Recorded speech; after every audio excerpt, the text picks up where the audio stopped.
Hi everyone, in this video I will guide you how to put Roman numbers in Excel. For this you need to click on an empty cell where you want the Roman numeral to be appeared, for example in B2.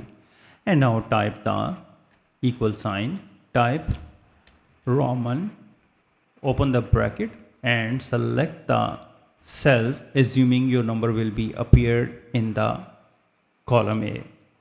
Close the bracket, hit enter. And now drag the fill handle down to apply it to the other rows. And now type 1. You will see that Roman number appear up in B2. Like 2, 3, 4, 5, 6, 7, 8, 9 and so on. So this is pretty simple and easy. I hope you understand how you can put Roman numbers in Excel. If you think this video is helpful, please support my channel. Thanks for watching.